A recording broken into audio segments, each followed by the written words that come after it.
લક્ષ્ય ન્યૂઝ, એક નજર, એક લક્ષ્ય. રાધનપુરના પીપળી ખાતે બાપા સીતારામ સેવાશ્રમમાં 24 કલાક રામરોટી સેવા શરૂ. રાધનપુર નજીક પીપળીના બાપા સીતારામ સેવાશ્રમમાં સેવા અને સંસ્કારનો અનોખો પ્રારંભ થયો છે. વૃક્ષારોપણ સાથે 24 કલાક અવિરત ચાલતી રામરોટી સદાવ્રત સેવાનું લોકાર્પણ કરવામાં આવ્યું હતું. પીપળી સ્થિત બાપા સીતારામ સેવાશ્રમમાં સાધુ સંતો, યાત્રાળુઓ અને જરૂરિયાતમંદોને હવે દિવસ રાત નિઃશુલ્ક ભોજન મળશે. આ સેવાશ્રમ પરિસરમાં વૃક્ષારોપણ કરીને પર્યાવરણ સંરક્ષણનો સંદેશ પણ આપવામાં આવ્યો હતો. આ કાર્યક્રમમાં ધારાસભ્ય લવિંગજી ઠાકોર સહિત સંતો, મહાત્માઓ, સામાજિક આગેવાનો અને મોટી સંખ્યામાં શ્રદ્ધાળુઓ ઉપસ્થિત રહ્યા હતા. ઉપસ્થિત મહાનુભાવોએ આ સેવાને માનવતાનું ઉત્તમ ઉદાહરણ ગણાવી સેવા યજ્ઞ સતત આગળ વધે તેવી શુભેચ્છાઓ પાઠવી હતી. રિપોર્ટર પંકજ સાધુ, પાટણ. અત્યારે ભારતીય હિન્દુ સંસ્કૃતિમાં જે સનાતન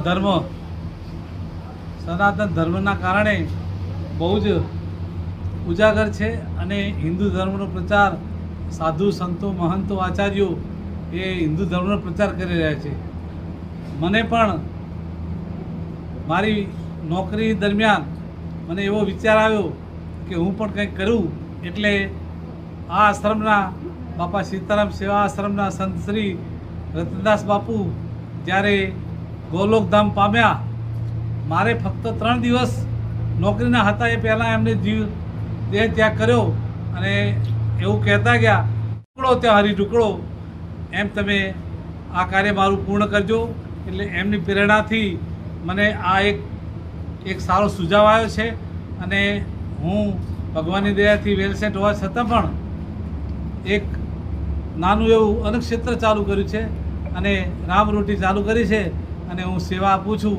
કારણ કે આપ બધા જાઓ છો, જુઓ છો, જાણો છો કે સૌરાષ્ટ્રની ભૂમિ પર કેટલા સાધુ સંતો થઈ ગયા અને જ્યાં ટુકડો આપે છે, જ્યાં રામરોટી આપે છે, ત્યાં હરિનો વાસ વધારે થાય છે. અને આ નામ પડતાં જ જ્યારે મેં અન્નક્ષેત્ર ચાલુ કર્યું, નામ પડતાની સાથે જ કેટલા દાતાઓએ મને બહુ જ મદદ કરી અને પ્રોત્સાહન આપ્યું છે કે બાપુ ગમે ત્યારે કામ હોત કહેજો, પણ આ અન્નક્ષેત્ર ચાલુ રાખજો.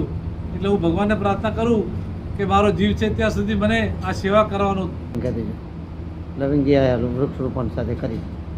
ઓકે, આ એક છોડમાં રણછોડ એ શ્રુતિ ઉપર આજે આપણે એક વૃક્ષારોપણનો પણ કાર્યક્રમ રાખ્યો હતો. એમાં અહીંના લોકલાડીલા ધારાસભ્ય માનનીય શ્રી લવિંગજી ઠાકોર હાજરી આપી હતી, તેમજ જિલ્લા સદસ્યો, નગરપાલિકાના સદસ્યો, તેમજ અન્ય ઉદ્યોગપતિઓ, સાધુ સંતો, મહંતો, ખેડૂતો તેમજ અન્ય ભક્તજનો અહીંયા એક વૃક્ષ રોપણને આ કાર્યક્રમ થપવા માટે સારું પ્રોત્સાહન આપ્યું અને વૃક્ષનું રોપણ કર્યું છે. અહીંયા શું નામ છે અને આશ્રમ ક્યાં આવેલો છે?